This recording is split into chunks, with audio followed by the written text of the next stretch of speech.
আসসালামু আলাইকুম। হঠাৎ করে আপনাদের ভাইয়া ছুটিতে আসে, মানে তার পোস্টিং হয়ে যায়। সে চলে আসে আর একদিনের জন্য আমার শ্বশুরবাড়ি যেতেও হয়, আবার সেখানে সংসার পেতে আবার একদিন পর চলে আসতে হয়। তো যাই হোক, বাবুকে নিয়ে কিন্তু আমরা চলে গেছিলাম। এই ঠান্ডার মধ্যে আসলে যাওয়া বাচ্চা কাচ্চা নিয়ে অনেক কষ্টকর।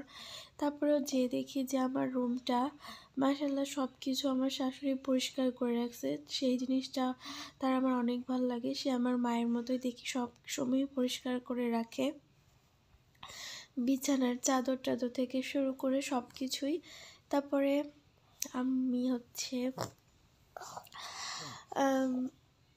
একদিনের জন্য যেহেতু আসছে, আমাদের বাড়ি ওর বাড়িতে অনেক কাজও ছিল, মানে আমাদের বাড়িতে অনেক কাপড় চোপড়, পোস্টিং হচ্ছে এক জায়গা থেকে অন্য জায়গায় কাপড় চোপড় দিয়ে রেখে আসছিল, সেগুলো হচ্ছে আমার আম্মু উঠাবে। আমি আপনাদের এই আমাদের শ্বশুরবাড়িটা কখনোই ভালো করে ঘুরিয়ে দেখাই নাই, ভাবলাম যে আজকে একটু সিম্পলিভাবে ঘুরে দেখাই। আমি তো এখন আগের মতো ভিডিও করতে পারি না বাবুকে নিয়ে, কারণ ওকে নিয়ে একদম টাইমই পাই না। ওর দাদু একটু নিয়েছিল, সেই জন্যে কিন্তু আমি এই ভিডিওটা করতে পারছি।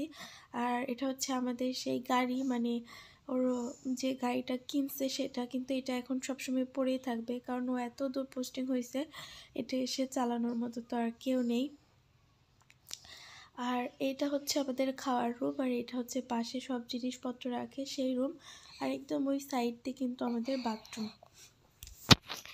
এটা হচ্ছে আমাদের রান্নাঘর। গ্রামের রান্নাঘর কিন্তু এমনই হবে, কিন্তু তারপরে অনেক ভালো, কারণ হাতের কাছে এখানে পানি পাটা সব কিছুই আছে, মানে রান্না করা অত ঝামেলার না।